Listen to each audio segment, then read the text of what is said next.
Hello, it's Adam Morrison. When it comes to top-tier contracting, my go-to choice is McGilvery Environmental.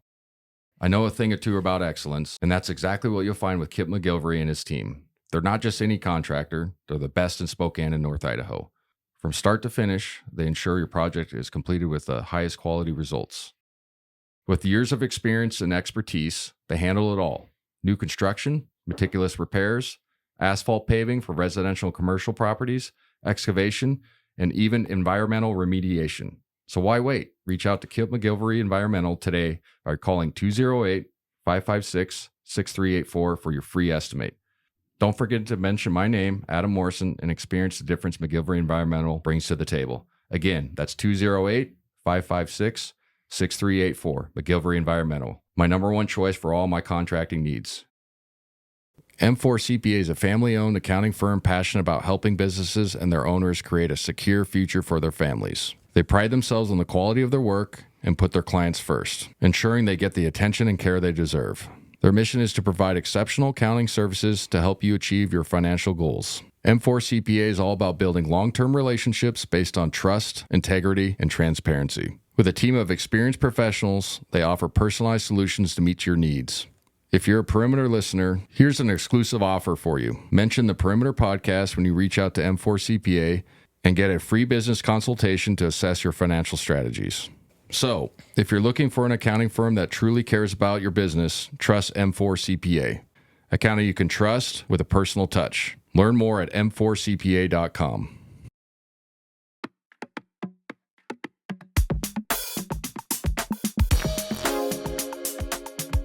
Welcome to the Perimeter Season 5, Episode 17, presented by McGilvery Environmental, Idaho Central Credit Union, M4 CPA. Interesting topic or episode, I should say, this week. Loss against Portland, so I think everybody wants me to go over that game. And then we talk about a great win against Oregon State. And then WSU and then Santa Clara coming up on the road. Santa Clara 38 in the Ken Palm, so that's going to be a quad one opportunity. They're second place. They're playing really well. Yeah. Off to their best start in conference play since I think Steve Nash was there. So a lot of things to go over. Are you hungover like me a little bit from the Super Bowl? A little bit. Just a little bit. Watching highlights and being on cloud nine forever. Yeah. It was a great night. It was a blowout. Yeah. It was fun to watch, but that defense is really good. Anyway, everybody knows that, but I feel like they're going to be good for a long time. I mean, not saying you're going to win Super Bowls, but like be in the mix every year, which is all you can ask for in that league. You know what I mean? Like anyway, but 100%. Yeah, had a few too many, not crazy, but just like I have to get up and do something today. So yeah.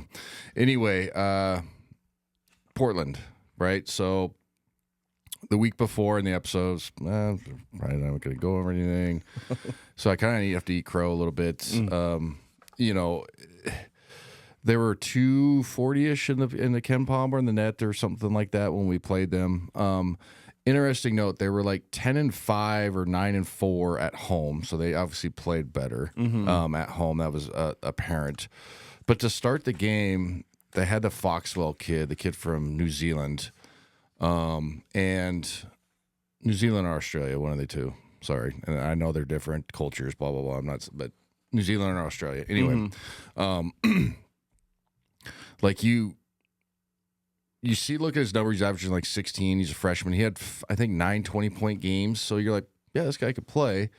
But then also sometimes when you look at that on numbers on teams that are below 500, you question a little bit, and that's not a knock on him, but you're like, well, how productive is it towards winning? Yeah, you know what I mean, especially if you don't watch it live. And sometimes it's, it could be one of the two things. I've seen guys score a ton on bad teams and keeps guys in games, but I've also seen teams that revolve around one guy and he doesn't affect winning, but he puts up numbers, right? That's a real thing in every level of basketball. Are you making winning plays? And I got to tell you, the first 4 minutes, every single he came off of, and I think he scored the first 4 times, or he was 4 for 4 to start. He was making all the right reads. right away. And so Yeah. I was like, oh, this is going to be a lot to handle tonight. Not just because he was making the shots, it's just how he was surveying the floor. He had 2 games this season, I believe, with 15-plus assists. So it's not like he's just coming off and jacking it. Like, he can make the right reads. And I was, really, really impressed with his change of pace. We're talking about Joel Foxwell again for Portland. Just his overall kind of seeing the floor. It wasn't forced, but everything was downhill. It wasn't too many dribbles. It reminded me a lot from that. Remember that year, Mahaney down there for St. Mary's, I think his freshman year, and we couldn't, when Drew was guarding the ball screen, it was the second half down in Moraga for like that 8 minutes, and we literally couldn't figure it out. And he just got round every time, made the right read, or kicked it out for a 3. That's what it felt like in the first half. We were like, man, this guy's just killing us on the ball screen coverage. It's not like our guys weren't trying either. And I'm gonna talk a little bit about after I go through the whole game of just kind of reading people's comments online about our team and stuff, and just kind of like, I want like some of the stuff I have to be like, anyway. So, to start the game, it's like, okay, maybe we got to go into like a different pick and roll coverage, and I think we tried Manny on him, who's our best defender. Obviously, Braden had some cracks at him as well, but he was terrific. He had 13 points the first half. He was 6 for 11, so he started off really good and then kind of cooled off, 1 for 5 from 3. Had 4 rebounds, which was terrific for a little guard, and then 4 assists, only 2 turnovers, 1 steal. Played all 20 minutes. And you look at the rest of their team, he kind of got everybody going and believing. When you play games like that, you have to take away teams' belief. And I know that sounds like it's a weird thing to say if you're not familiar with high-level athletics, but some teams, if they know the season's not gone great, you take away their belief, like, well, here we go again. Fuck it, let's just get our numbers, get the hell out of here and take a loss. You know what I mean? Like that's a real thing, or teams that are just not as connected. And I'm not saying that about Portland, but that's what you assume. Okay, so when they start rolling, especially at home, then other guys start feeling good. And that first half, they had a 6-point lead, and it was one of those things where like, okay, we're not playing very good. They shot 52%, which is obviously a great number, especially for us defensively. They go 3 for 8 from downtown, 4 for 4 from the free throw line. We're 12 of 27, so what is that? 44%. 7 of 17 from 3, so that kind of kept us in the game. It really did. Really, I mean, we couldn't score, make a 2-point basket. Obviously, that means we were 5 for 10. Okay, I guess we're about split, but it's still just having most of our makes be threes is like, okay, we're not getting anything thrusted inside. It's, right when you just look at the numbers. Graham was solid. He has 7 points, 3 rebounds. But here's the biggest stat of the first half, and I think it has to do a little bit with getting jumped on energy-wise, and then I don't like to use the word not focused, because I don't think our guys are not focused. And again, that's some of the chatter you see online and people, and it's like, God, you guys are so dumb. It's not focus. It's just you got hit in the mouth a little bit, right? And like, they're not ready to play. Yeah, they're always ready to play. Like, that's just, this team just played a really good first half, but it was 18-9 on the glass. Yeah. And so obviously that was something that was a little bit concerning, but you're like, okay, Portland's really good at home, like I mentioned, or better than they are anywhere else, 9-5 or 10-4. I can't remember the number, but it's okay. Well, pretty good. You know what I mean? You guys are playing well at home. That's where you kind of hold serve. But you expected Gonzaga to come out on the second half and put together kind of like a little mini run, and then get back into it, and then make them, kind of get nervous or make, more plays. And so to start the second half, wasn't worried, but it was also like, oh, this is kind of cool, man. They're good for that Portland. They're playing us hard, man. Yeah, but you always talk about, like, on the broadcast and in this podcast, like, it's nice to have these games be close, because you don't always, I guess we want to blow people out, but like, it's better for you to call it, and it's better. Yeah, it's better to watch. For me. It's better to watch. It's too. better to watch, and like, obviously, there's a good mix. You want a mix of them, but also, the years that we went to the Final Four, especially the 21 team with Corey and that crew, every game's so boring. I remember my 35. It's like, well, okay, what else do you want? You know what I'm saying? Like, sometimes I get tired of hearing that too. Yeah. It's like, and then you get we're playing a JV team. It's like, no, these Division I basketball players, man. Like, you know what I'm saying? Yeah.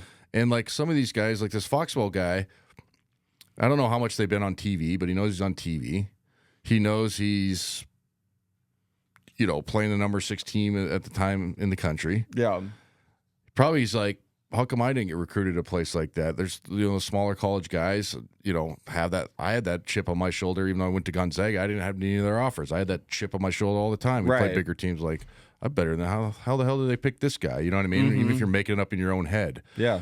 So, like, my point is, like, those guys don't just come in and lay down because you're Gonzaga. Right. Right, and our guys know that. So I'm talking to the fans that sometimes complain like, "Well, we should be winning by 35." It's like doesn't really work that way. No. Some teams, yes. When you have like I said, that 21 team. How many pros do we have on that team? 4. Mm-hmm. You know what I mean? Yeah. The guys that like play in the league. You know what I'm saying? Like, who knows how many guys on this team are going to play? But you get what I'm saying? Yeah. So No, definitely. So we get going in the second half, and we finally got Graham really the ball, and it was kind of like what we had to do because nobody else can make a shot. We go 14 to 38 in the second half, so even worse. We got a lot of field goal attempts. 3 of 13 in the second half from 3, 16 to 26 from the free throw line. So 16-20. So we got a lot of free throws. We got to the line. The game got tighter. Obviously, the officials called a lot more hand checks and things of that nature. But go 10 for 30 from 3, 33%. Now, again, people have listened to the show and understand. I don't want to be a hypocrite. Sometimes I'm like, well, if you go, effective field goal percentage, you got 10 times 3, so you get a point of shot. On 30 attempts, it's not great. You know what I'm saying? You want to be better than that, is my point. So, like, when you're the 6 for 18, okay, but you didn't take most of your, your field goal attempts from 3, right? You get what I'm saying? Mm-hmm. So we crawled back on the rebounding a little. We ended up -5, but which is a crazy kind of stat. So they went at 32 to 27. They go 16 to 23 in the second half, 70%. So obviously they shot it really well in the first half. They go 4 for 8 from 3 in the second half, 12 to 16 from the free throw line. So they go 7 to 16 from the 3 for the game, 16 to 20, 80% from the free throw line, and shoot 59.5, 32 of 54 from the field.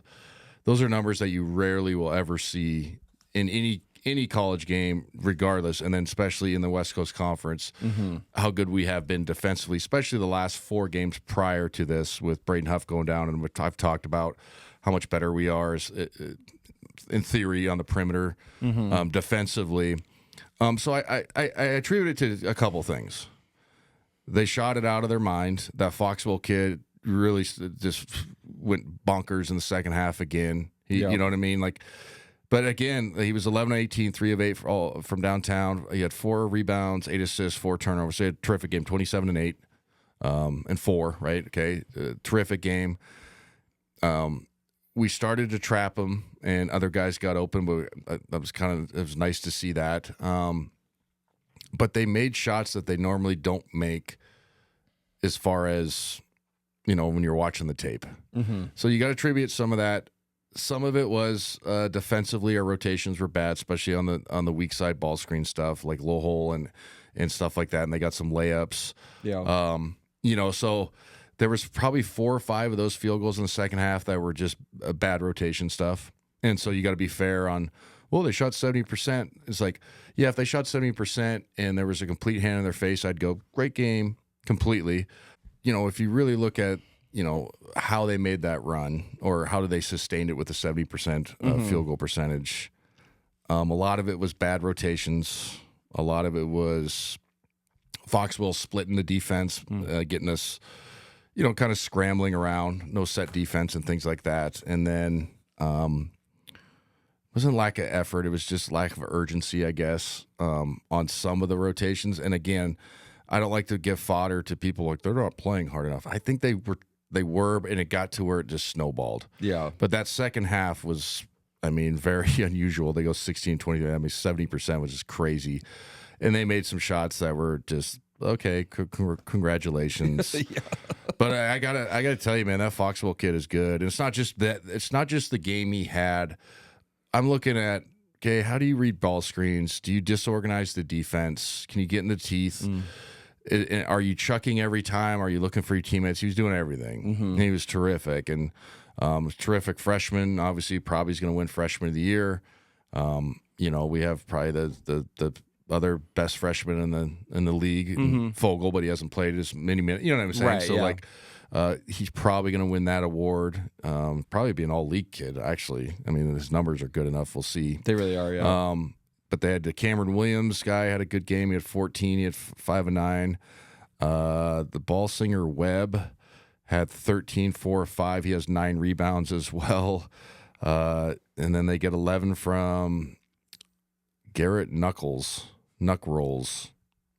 Nuckolls. I think it's Knuckles, yeah. Knuckles, yeah. I kept thinking Sonic and Knuckles. I almost did a reference on the air, but I was like, nobody gets this one. But remember that game? Yeah, I remember, yeah. And then the guy off the bench, the O'Donnell kid, I think he played at San Francisco earlier. He had 16. He goes, what's that, 6 of 8, Yeah.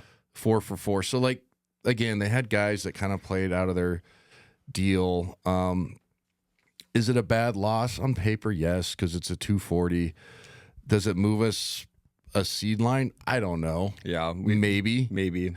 But also, like, you're allowed a shitter every once in a while, right? And I know that maybe I sound like a company man right now, but also, like, guys had a good game. They lost on the road. We lost to San Francisco on the road and St. Mary's my sophomore year. Now, were we as good on paper? No, but that year we were pretty good. You know what I'm saying? And then we made a nice run after that. Yeah. You know what I'm saying? So, like, it happens. You're not invincible. We are missing still Braden Huff. That's going to be the reality of the rest of the season, in my opinion. Don't know for sure, but in my opinion. But their second half was just kind of one of those where you're like, oh shit, we're not going to come back. Like, we kept, me and Huddy were like kind of waiting for the you know, that little run. We did make a nice little run towards the end of the game, and it made it like interesting and made them have to like inbound the ball and things of that nature. But we just couldn't get over the hump. Graham was terrific, 24 points. Davis had a good game at 10. Mario had a solid game. He had 12, but he was 4 for 10, but 4 for 8 from 3. But other than that, we didn't get really much production. Tyan was okay at 9, you know what I'm saying? But when you shoot 40% as a club, nobody's going to look good offensively except Graham. Yeah. So, yeah, it was obviously it was a little bit shocking. We've beaten them 20 times in a row. But, like I said, it's not, I don't know. It'll affect our March, but it's not like a death sentence thing, in my opinion. I don't think it's, I mean, I just looked at the standings. The coaches poll just came out. We fell to 11th in the coaches poll, which is, I imagine, will be similar in the AP poll. Yeah, so 10, 11, whatever. Yeah, Perfect.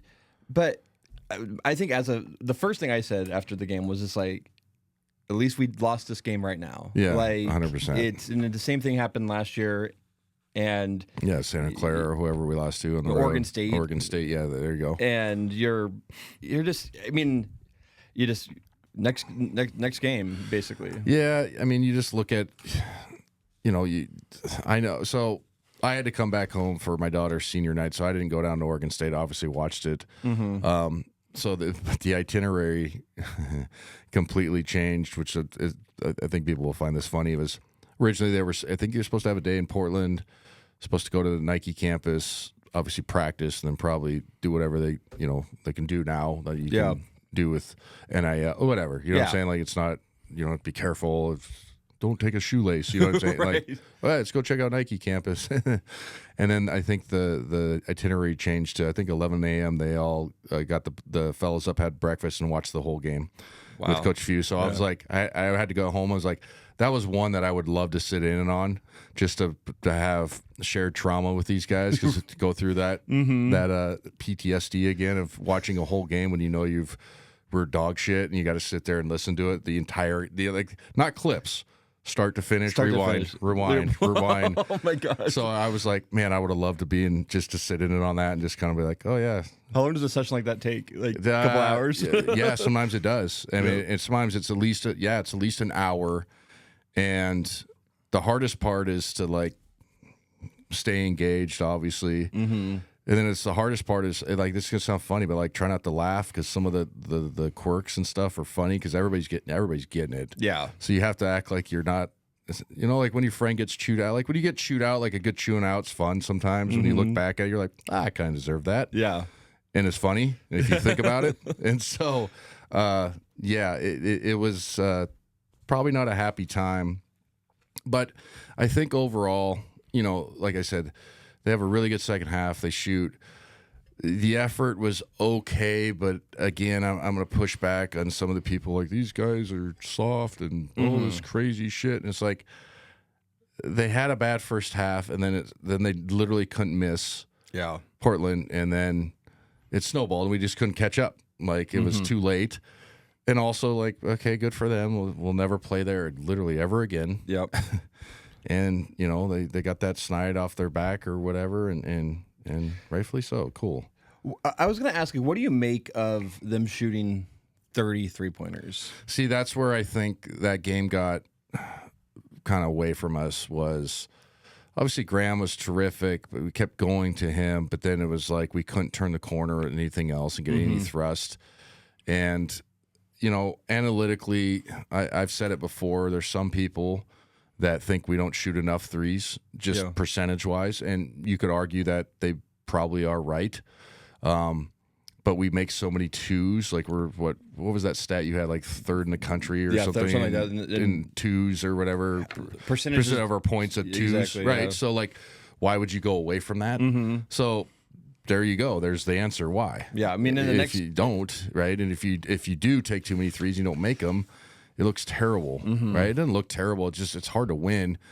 But some teams, predicate on that. But that's personnel driven, in my opinion. We've had teams, and it wasn't analytic driven as much as it is now. But do you remember the year I GA'd when we had Kevin, Gary, Sam Dower, and then Drew Barnum was our sixth guy off the bench. We shot 25 threes a game that year, and that was a ton for whatever time period that was, 2014 or what, I can't remember, but 2013, 2014, whatever it was. But that was our personnel. We had Kevin Pangos, is one of the best all-time three-point shooters we've ever had. Yep. Gary, same thing, but they were small guards. So we kind of had to predicate on it, had to live with some bad ones. And then Drew Barnum was our our backup four, and he was a wing, but he was playing for four, and they literally told him, like, if you're open from three and pick and pop, shoot it every single time. Yeah. And that's what he did. And I remember sitting to one of the assistant coaches, because I was GA, so I was on the second row, and I remember he bitched every game about, I'm not going to say his name, he's no longer the pro. It's not a bad thing, but he just bitched every game. We're shooting too many fucking threes. And I was like, the sixth game, I was like, dude, do you see our fucking team? Yeah. Literally. Yeah. I was like, do you see, like, and this is not a knock. Like, we had Stocks, Sam, we had 7 guys. And so my point is, like, personnel-wise, you have to shoot threes sometimes. We got away from ourselves a little bit in the second half in that Portland game. Yeah. And it hurt us. Yeah, 10 for 30 is not great, obviously. So, again, without sounding like a company guy, I've come on this. If people have listened to this show, I've come on here and hammered our team before when I think it's just lack of effort or lack of focus. I don't think it was that. I think it's just they got the snowball started rolling, couldn't stop it. Yeah. But then you also look up and you're like, okay, we're 22-2 guys. Okay, right? Take it. Yeah. Yeah, you just you take the loss and say congratulations, Portland, and we'll see you in senior night and. That's it. Yeah. Really impressed with our Foxwell kid. Again, I'm going to go into a mini rant. Let's hope he can stay there. They can keep him. Yep. It sucks because he's really talented. He's averaging 16 as a freshman. Like I said, he has multiple games with high assists, turns the corner. Now, the cautionary tale for a kid like that is, don't go just chasing stuff. Yeah. Because that, like, they're letting you run around and you're coming off multiple actions. You got to shoot quote unquote bad ones too. But he was fun to watch, man. Yeah. And he was everything that everybody kept telling me. And obviously during the scout, they knew he was good. But I was like, oh, okay. Whenever you see 16 a game on good numbers and then the assists, and you're like, oh, okay, the kid can play. Then you see it and you're like, well, yeah. So it was interesting, but I've never called a loss there. Never lost there, so that was unique. Yeah. I don't think their fans didn't really know what to do either. Like they were like, oh shit, we're up by like there's 3 minutes to go and we're up 12. Holy shit. Like we might win this game. And you're like, and then we're like on the air like, they might win this game. That's how I felt watching it. Yeah, I was like, whoa. Because you just I kept on thinking, we're gonna come back. Yeah, I mean, I think we had some moments, but we had two. There was a couple sequences. They go to zone. Stephen Gentry calls a perfect. I'm not going to call out the call, not that probably nobody's listening, but it's a perfect zone call. He calls it right away. We got a wide open 3, miss it. Then we got a corner 3, miss it. You know what I mean? Like I think we're at those points. We're down 6 or whatever it was. You make that. And then they get tight. Yeah. We just didn't have that. Little momentum that back, and then they won all the 50-50 balls. Yeah, we didn't get that momentum till the last 2 minutes of the game. 2 minutes when they just needed to make free throws, and they did, and hats off to them. Yeah. So yeah, again, I kind of chuckled. I was just like, oh, this is interesting. Like I said, I like calling those games better. Not when we lose, but when it's interesting. It's no fun when it's boring. And I think people listen to my broadcast they can tell because sometimes I don't even say anything for like 2 minutes. It's like Huddy he's like waiting for me to say something. I'm like, I don't even care, man. I'm thinking about something else. Or, I mean, seriously, it's so boring. Like, oh, Davis Fogel with a nice rip and go, nice. Whatever. It is what it is. But so, you lose that game, so they're like, okay, we got to get a split, and we played at Oregon State. Shortly there. The Perimeter will be right back after a word from our sponsor. It's time for Home Team Rewards. Zag fans, get your Bulldog branded ICCU Premier Rewards Visa credit card, the only card where you can earn rewards for everyday purchases while giving back to Gonzaga University. Choose from a Visa Rewards card with a lower rate or a Premier Rewards card with maximum rewards. With no annual fees, card control, and next-level security, you can spend smart from tap to app. Zags, rejoice! Find your card at iccu.com/GoZags on approved credit. Okay, we got to get a split, and we played at Oregon State. Shortly thereafter, we lost there last year. Yep. And that was interesting because we've never won at the Gills Center, I think it's called, or Gale Center or something like that. It's Gills, yeah. Gills Center. So kind of like, holy shit. But that all that stuff's based in the 80s and 70s when we used to play each other.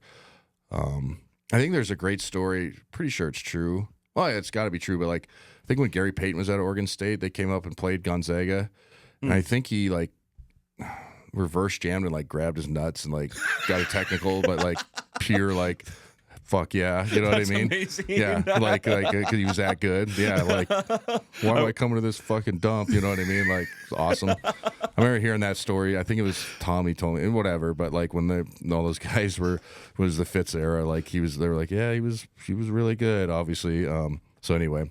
That's what I'm saying. That's when we used to play Oregon State. Okay. Back with Gary Payton. Yeah, when they had Gary Payton, exactly. So we get into the first half of that game. Like I said, I watched it. I stayed home.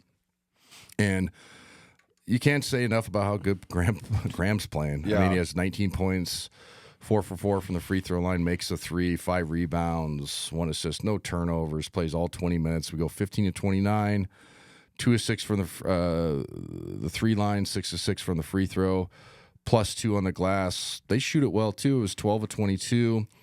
This Des White kid was terrific. He has 10 points. They kind of spread it all around. They go 5 for 7 from downtown. So it was a fun game to watch, right? We're like, okay, be nice if we were up by a little bit more, but we're +4 and we're still on the road, and you gotta have some perspective. And we get into that second half and just really clamp down the defense, which was terrific. Graham finished with 35. 13 of 18, so just a bucket's 35, which is terrific. 8 of 9 from the free throw line, 7 rebounds, 2 assists. Tyon was good at 15. Davis was fine. He had 8, 3 of 4. But we go 3 of 10, so we barely shot any threes. I bet you the message was, okay, let's not take them, but let's impose our will and score the ball inside, drive it, be tough, finish off 2. We go 17 and 27 in the second half, 63%, 14 to 16 overall from the free throw line.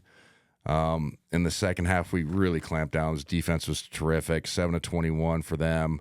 5 for 11 for 3, so holy crap. Like, that's the only reason they kind of stayed in it. Yeah. They go 10 for 18, but we hold them to 44%, 10 of 18, from 3, so they shot it well from 3.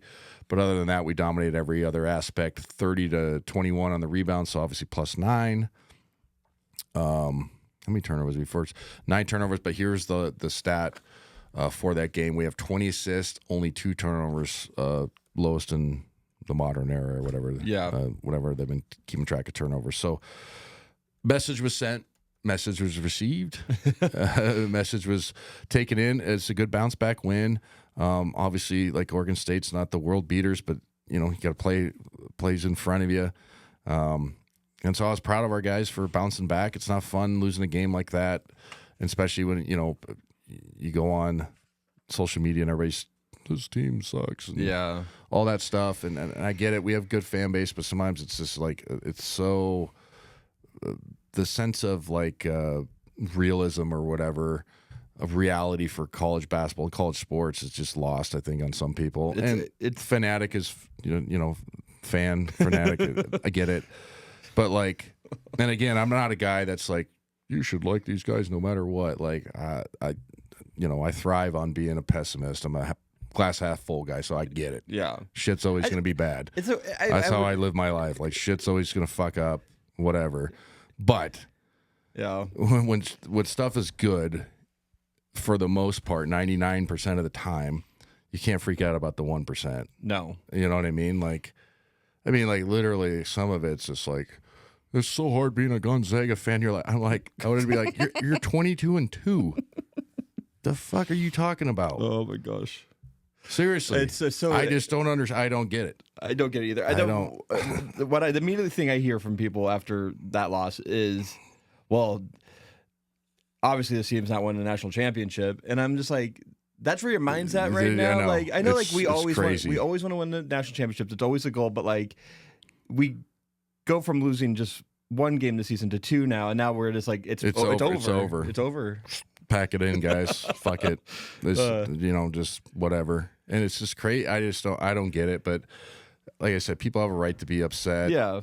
But we have a good fan base. But sometimes I'm like, geez, man, like, you guys calm down. Take a deep breath. Mm-hmm. Like I said, they shot 70% in the second half. Like, they just made shots. Right? Yeah. And if we make some threes and it's a tighter game, all that stuff. But the 3-point shooting stuff is still going to be a topic. Mm-hmm. We got to get our 3-point shooters going. They got to make shots. It's good looks. Mm-hmm. Good looks to be had. You got to step up and knock them down. I know it's like such a weird, it sounds like lazy, analysis, but it's just like, make them. Right. Seriously, you can draw, like I said, that we've had, like, in that game, when they go to zone, and I thought Shante Liggins did an excellent job coaching. Like, he had a good game plan, and he tried to junk it up and blah blah blah. When you're you have less personnel than we do, and he would probably say the same thing. It's not a knock.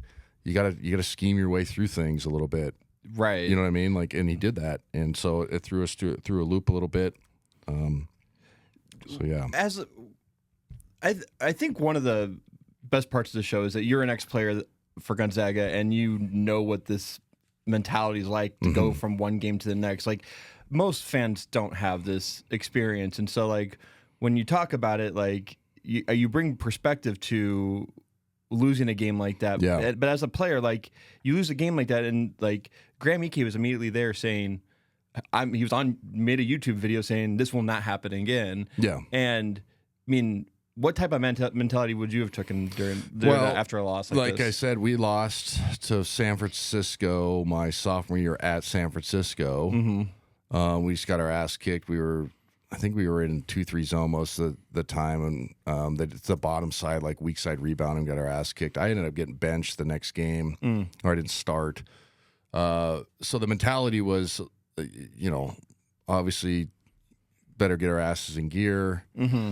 That type of mentality. But when you have a good locker room and a good culture, guys it's gonna be self-led, team-led. Mm-hmm. So, like I said, Fewy and the staff probably had some come to Jesus clips. Like I mentioned, you're gonna watch the whole game, and it's not like, how come you can't make a fucking three? It's not that. It's like, how come you're not on the split line when we told you to be? Mm-hmm. You know what I'm saying? Or we're in our drop coverage and you went over and that fucks the whole thing up. But it's on the scouting report and we tell you guys enough. And if you can't handle it, can't play you. Mm-hmm. And you want to play in the league, it's the scouting reports are like that every night. Yeah. Or you're playing this guy, he goes left 62% of the time and he scores more from this.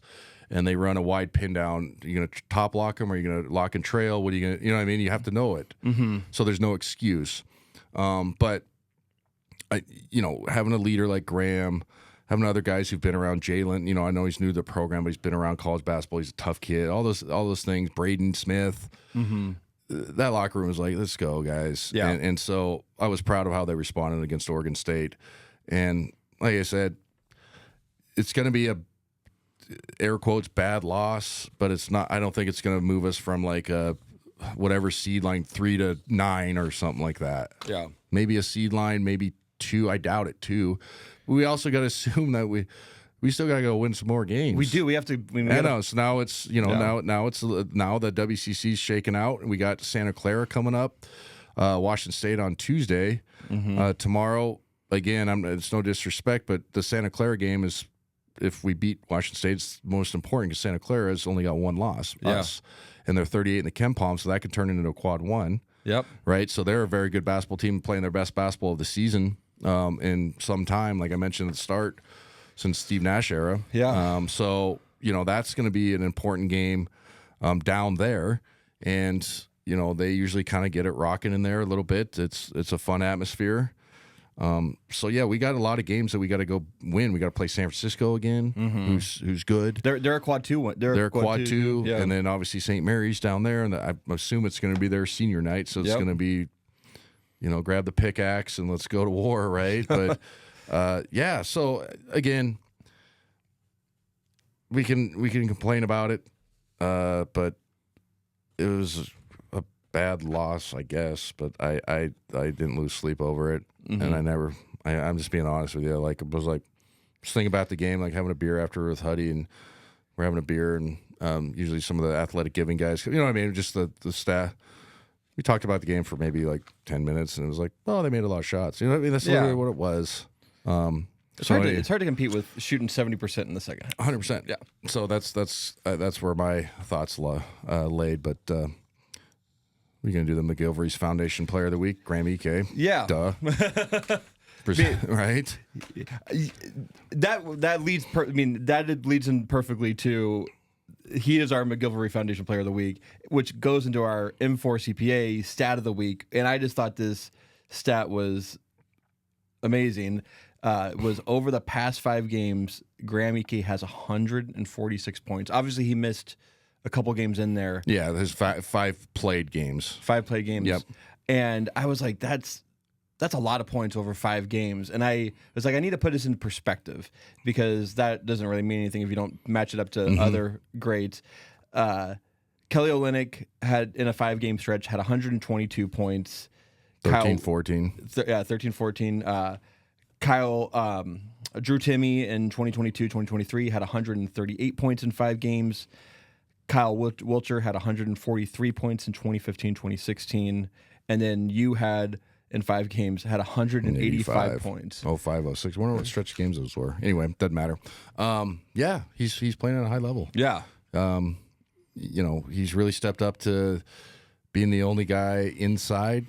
I mean, Jalen counts as one, but as a true back to the basket post. Izzo's not playing very much, and so Graham's kind of just taking over that role of the scoring. So yeah, I like I think you put on the deal here, and you're right. It's like the McGillivray Foundation Player of the Week. It's just we should name it the Graham EK Player of the Week. Right. I mean, he's such just a glue guy, and he's really just mentality's great.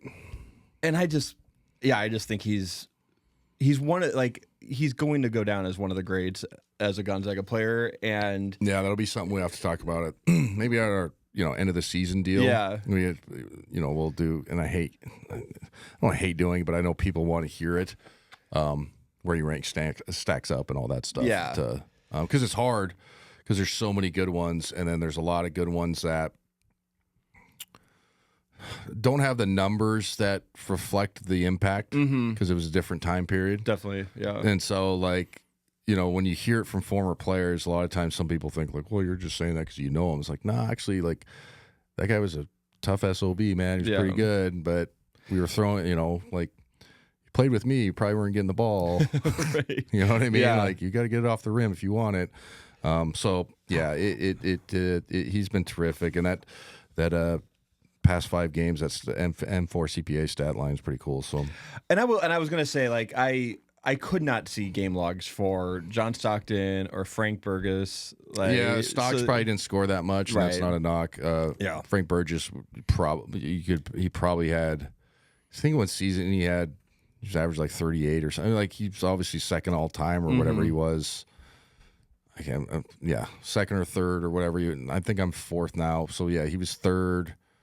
I don't know. Anyway, you know what I'm saying? Like he was obviously terrific, but modern era. That's fine. Era, Modern era. But you got the ICCU question?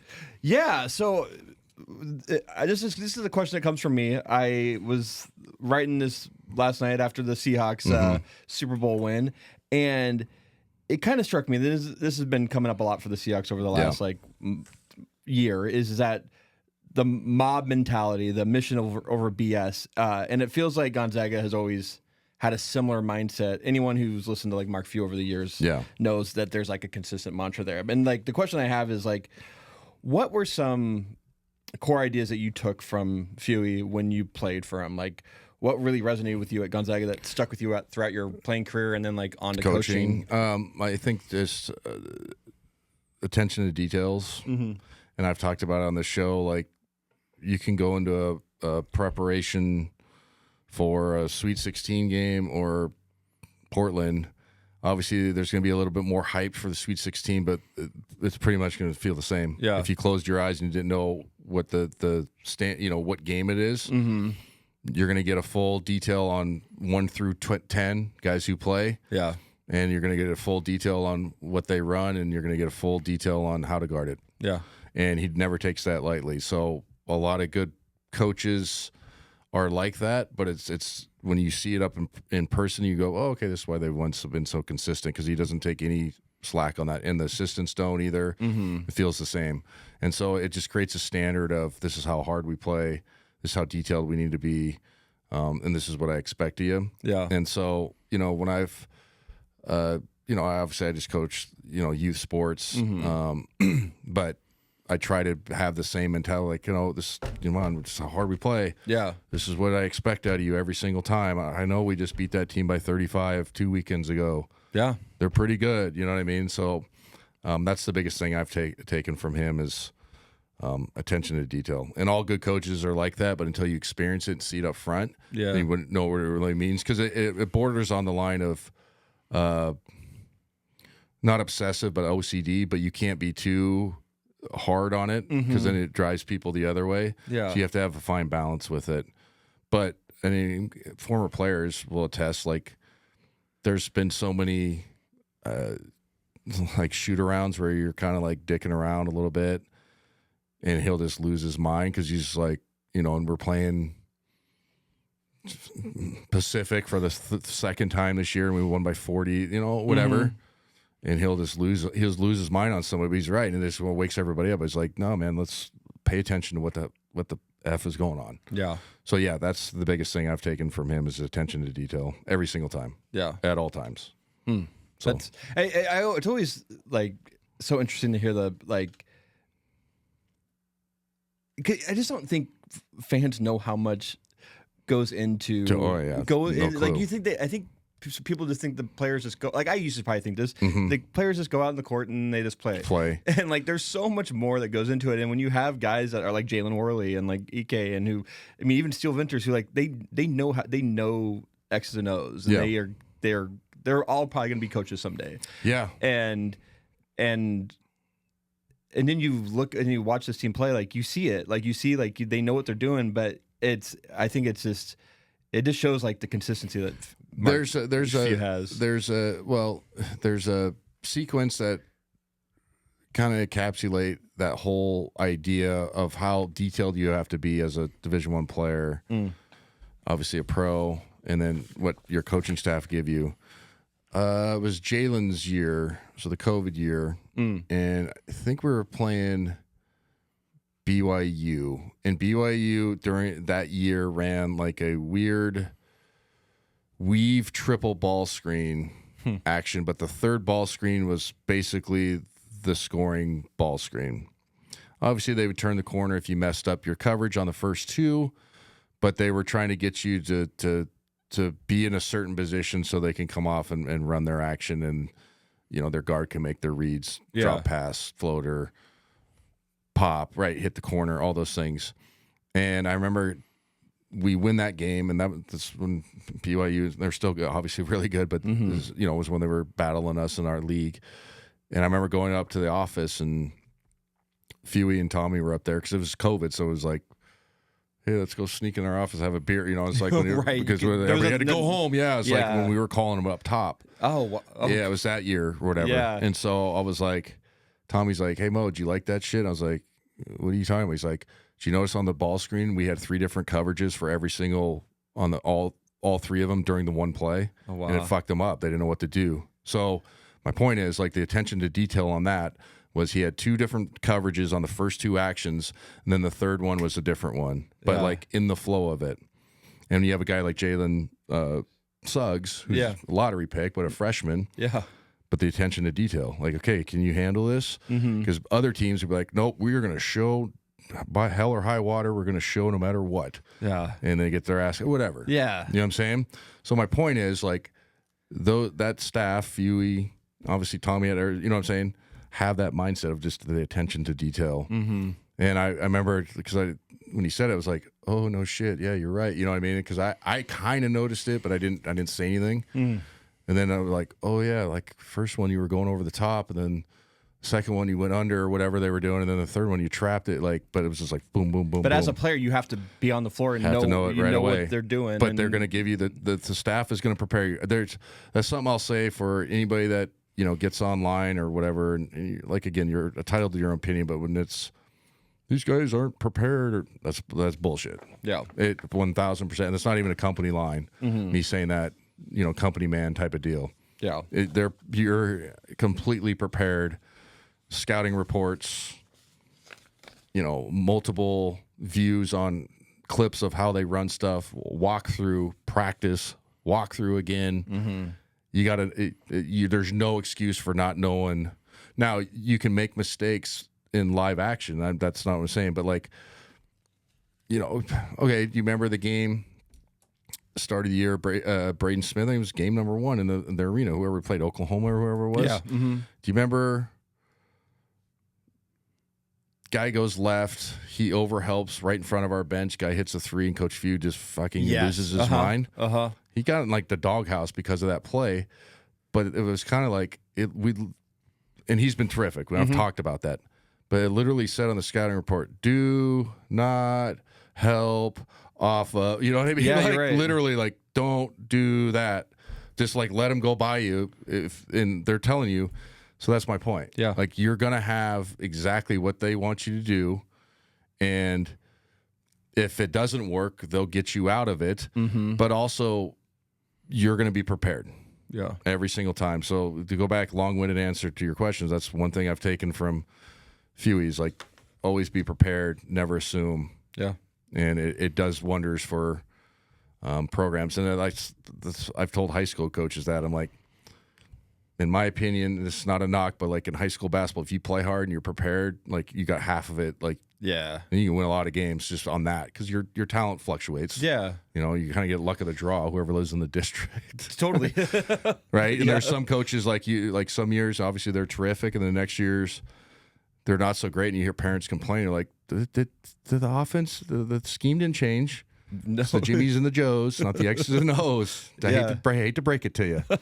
Right? I love that. Nothing changed. So anyway, what do you got? The perimeter will be right back after a word from our sponsor. It's time for Home Team Rewards. Zag fans, get your Bulldog branded ICCU Premier Rewards Visa credit card, the only card where you can earn rewards for everyday purchases while giving back to Gonzaga University. Choose from a Visa Rewards card with a lower rate or a Premier Rewards card with maximum rewards. With no annual fees, card control, and next level security, you can spend smart from tap to app. Zags, rejoice! Find your card at iccu.com/gozags on approved credit. Anyway, What what do you got?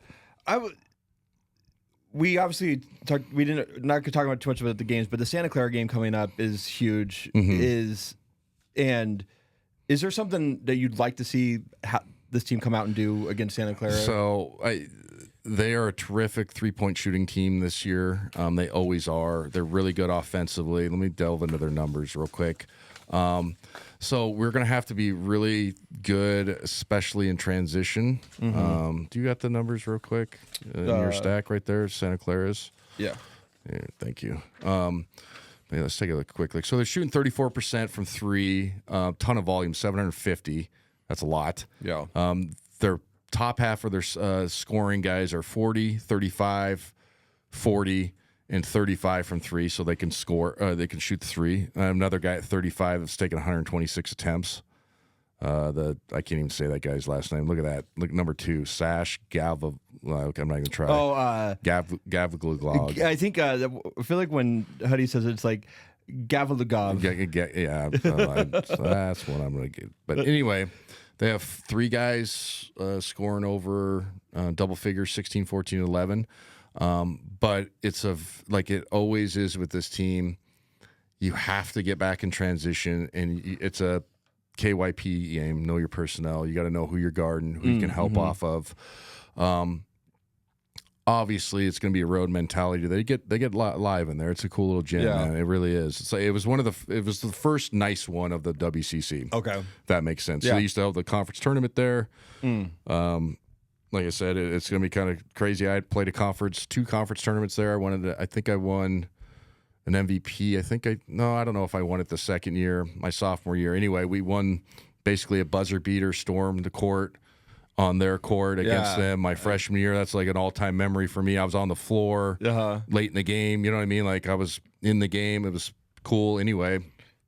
But it's a team that just like they're always offensively sound.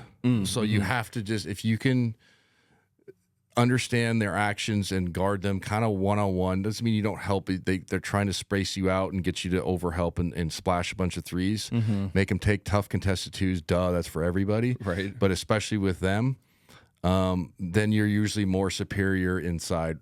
I'm talking about us. Yeah. And physically, we usually kind of dominate the inside, and that's how we kind of usually win the game and space it out. Yeah. But they've played terrific this year. They're 21-5. They might be a team. They're 38 in the Ken Palm. Like, Yeah. they're looking like this could be if they continue to have a great season, it could be an at-large. And then conference, they're 12-1. So this is for first place. Yeah. After assuming we beat WSU. After, yeah. You know what I'm saying? Assuming we beat WSU. So yeah, it's going to be a fun one. I like that gym. It's fun going down there. It's a beautiful part. Santa Clara. I think it's one of the coolest campuses in the West Coast Conference. But a terrific team, man. And they're always good. They're always like a 20 and 22 wins, 21 wins, 23 and 10. NIT sneaking with in the Ken Palm to maybe get an at-large. You know what I'm saying? Yeah. Like, so it's always a good basketball team. So Yeah, we're gonna get probably their best shot. they're gonna get their best shot, man. I mean, if absolutely, I would imagine if they were to beat us, like they would probably go up into the AP. 100%. And the Ken Palm, yeah, Yeah. it'd be a huge quad one for them. Then they're let's just say they're 23-5 at that point, and let's say you finish the season, whatever, and you get out of there, like you have a real case, because that's what San Francisco was a few years ago. Definitely, That yeah. finished third in our league. I know they're in second, but we're just going assume Gonzaga St. Mary's finished, 1-2, Yeah. whatever that is, whatever order that is. They got in, so we'll see. But it's a big time game, especially with the Portland loss. Yeah. It makes it Yeah, and magnified. and honestly, they've been kind of, ever since the loss to us, they've been they're terrific. rolling through. Like they were on the ropes against Washington State, but they got that win. But They went 1, 2, 3, 4, 5, 6, 7, 8 straight wins. Yeah. Yeah, they beat St. Mary's by 8. Yeah. And that's kind of their other rival. Mm-hmm. Because by they're in the geography. in the Bay, yeah. It's same Walnut Creek, Santa Clara area. Yeah. So yeah. Well, let's get into some housekeeping real quick. We got the McGilvery environmental ticket giveaway coming to a close. We got one more week left to go and leave a review on Apple Podcasts. Leave us 5 stars on Spotify. If you review us on Spotify, send us a DM on Instagram. But the announcement I have today for it, as I said, we would announce the game that you'd be going to is the winner gets to go to the final home game versus Portland. Sweet, dude. Senior night. On senior night, February 25th. I mean, there's so much implications in this game. There's senior night. There's getting a revenge against Portland, but also like this could be for the WCC championship. Could be for regular season. Your regular season, yeah. Because then if St. Mary still has 2 losses, blah blah blah, you still have to go down there. But thanks. Obviously, yes, there is. This isn't the final game. There's one more game after this against St. Mary's. Yeah, but home game. Final home game. Yeah, it's the final home game. Yeah, not the final game of the season, but should be good. Yeah, it's going to be. Yeah, so we'll announce that. We'll announce that next week, and so keep on reviewing the podcast. Please review. Vote for the show in the Inlander. Yeah. Final day to vote is February 17th. And I got to read this guy's review real quick because I just thought it was hilarious because he's kind of making a nod to how much we talk about Ken Palm in net rankings. He said, #1 pet podcast in the net rankings. This show's a must listen for anyone who knows basketball or wants to learn the intricacies of the sport or just the casual fan. Morrison and his sidekick will help you understand the Zags with an insider's view, and it's well produced. So thank you. Yeah. Thank you, JF Hester, Idaho fans. JF Hester, Idaho fans, we appreciate it. But also go vote for us as best local podcast in the Inlander. Those polls close next week on February 17th. But we'll be back next week, hopefully with some good news with Washington State and Santa Clara, but some tougher games coming up. Thank you for listening. Thank you for our sponsors, McGilvery Environmental, Idaho Central Credit Union, M4CPA. See you next week. Awesome.